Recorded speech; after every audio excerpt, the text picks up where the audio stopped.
Blog Show. Blog Show. Welcome to the Blog Show, your weekly tour through the sports blogosphere. I am your host, Jamie Mottram. My regular co-host, Dan Steinberg, has been deployed by the Washington Post to Los Angeles, so joining me in his stead, it's the guy behind the guys, Comcast Sportsnet producer Adam Littlefield. Thank you, Jamie, for that warm. I just want to ring the bell. Thank you. I would have been lonely without you. I always want to ring the bell. As always, we're going to take you through the weekend blog. Every time we ring this bell, a blogger gets his wings, so let's get right into it. And you're going to do just fine. I mean, you got a blog, you got a sportsy t-shirt. Yeah. You're ready to rock. TheDudeAbides.blogspot.com. Already doing gratuitous plugs? I take after Steins. You're a natural. All right, let's get on with it. Steins isn't here, but we do have some goofy Brady Quinn photos to show you, like most weeks here on Blog Show. This one comes from Mondesi's house, and it is goofy. It's Brady Quinn posing behind Poison lead singer Bret Michaels. And please tell me, why is he flexing? I mean, he's showing off his guns or something? I feel like him and Lonnie Baxter would have a great time. Don't hate just because you don't have Brady Quinn-esque male model guns. I don't know, man. I mean, I don't have a waffle shirt on like you, so I mean, you know, what do you want me to do? Pretty hip. But anyways, thanks to the internet, the good graces of the internet, specifically KissingSusieColbert.net, we have video of Brady Quinn on stage at said Poison concert.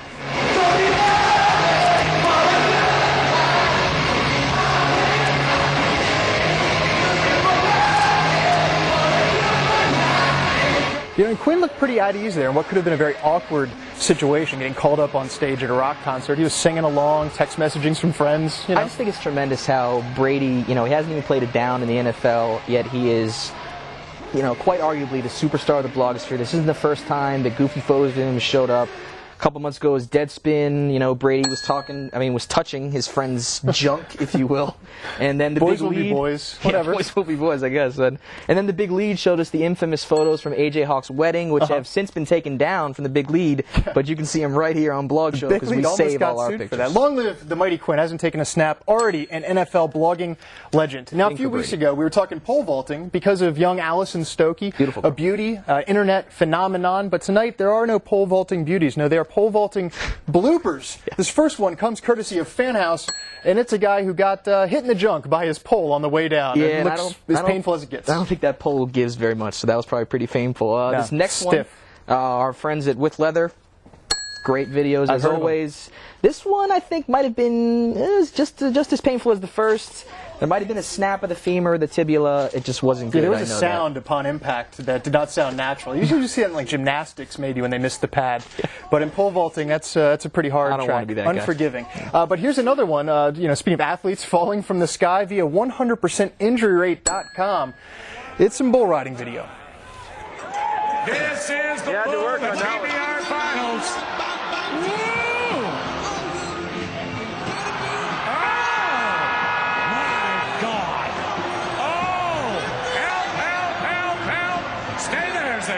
Stay there.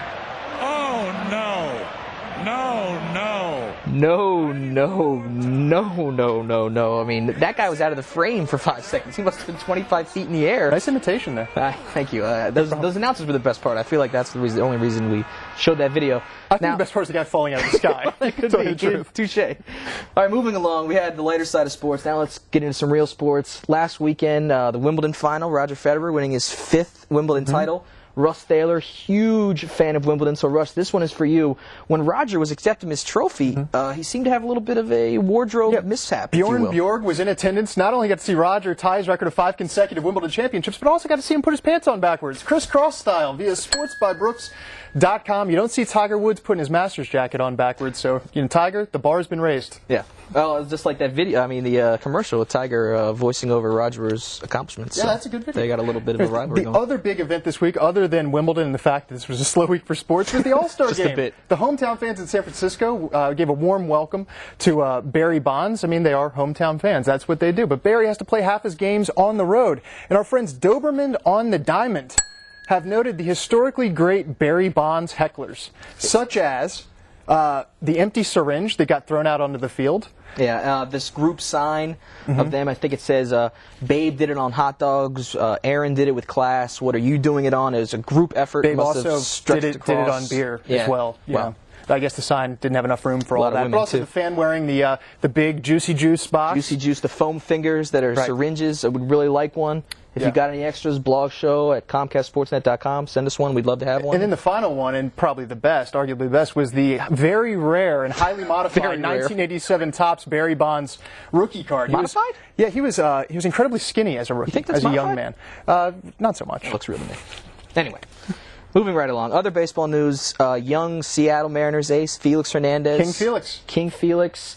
Apparently got some advice from the internet, it seems like. The boys at USSMariner.com wrote an open letter to pitching coach Rafael Chavez, telling him that Felix throws too many fastballs. Yeah, his last 3 starts, he had started each game off with 10 straight fastballs. That's not going to work in the major leagues. So this open letter somehow made it from the internet into the hands of King Felix. Next start out, 8-inning, 2-hit shutout ball. Good job, USS Mariner, and good job, Seattle Times, on reporting the story.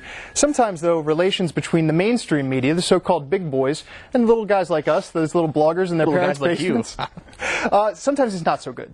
Case in point, EverydayShouldBeSaturday.com picked up on a Les Miles rant about how, he's the LSU football head coach. He was ranting about how the SEC is far superior to the Big 12 and the Pac-10, etc. That part was real. What was fake was that Every Day Should Be Saturday decided to put a satirical spin on it and include about 6 paragraphs of fake quotes about Les Miles ranting about an 11-year-old girl, an alleged neighbor of his named Haley LaFontaine. Yeah, I mean, it had some quotes like, her bicycle lacks streamers. Her birthday always turns up the dregs of the 6th grade, including Darwin, the fat kid from down the street who always wears Earth shoes and smells like bad cheese. Now, if you think this is real, what's wrong with you? It's funny you say that, because the sports junkies here in Washington, D.C., one of the biggest sports talk and morning drive time shows around, picked up this story as if it were real and reported on it for 4 full minutes, reading quotes like that and saying things like, "Oh, I saw it on Deadspin, must be real." Until a caller actually called in and said, "Guys, it's fake. It's a blog. Every day should be Saturday." So. And then even after that, it took like an additional 8 minutes. So anyways, it was high comedy between the junkies and Every Day Should Be Saturday, but at least the junkies gave proper attribution to where they found the story. Not always happening. Yes, unlike SportsIllustrated.com. Last week we mentioned that the NBA Fan House had provided a draft night fashion review.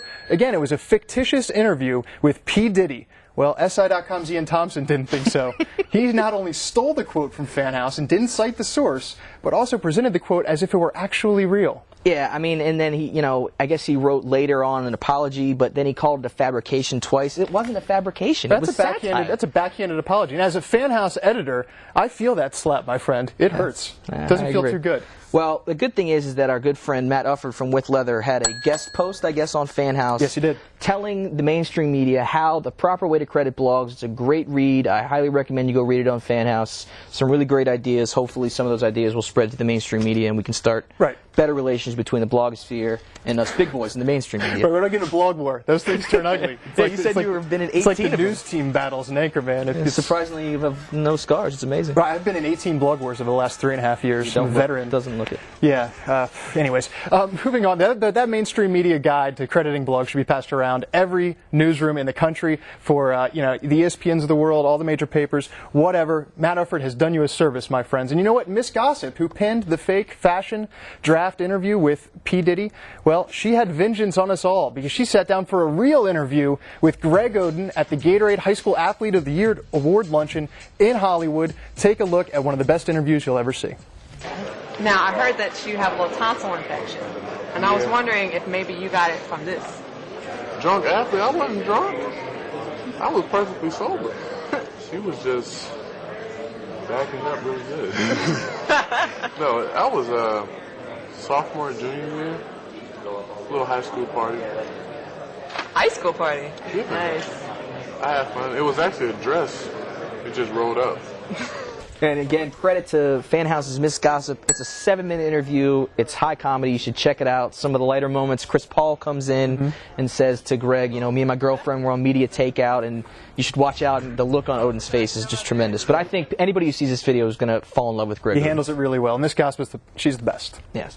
Props to Miss Gossip. So, I guess it's time for the Cheese of the Week. Yeah. We don't want to go, Steins isn't here, but we're still going to do the Cheese of the Week. And we're going to do an interesting cheese, one of my favorites. Steinberg might not approve because he's a cheese snob. It's ballpark nacho cheese. And I'm not talking about the cheese, nacho cheese you can get at a Mexican restaurant. I'm talking about the gloppy, gloopy, Glutes and glutes. There you go.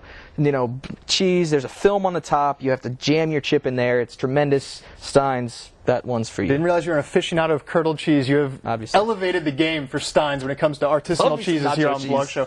And you've made it through your first one. Congratulations. Thank you. You get your wings, Littles. But Stein's may or may not be back from L.A. Hopefully he'll be next back. week. If you want to be a part of the show, email us your tips and tricks at blogshow@comcastsportsnet.com. But before you go, it's our YouTube clip of the week. It's more Japanese game shows. This one from wearethepostmen.com, Human Tetris.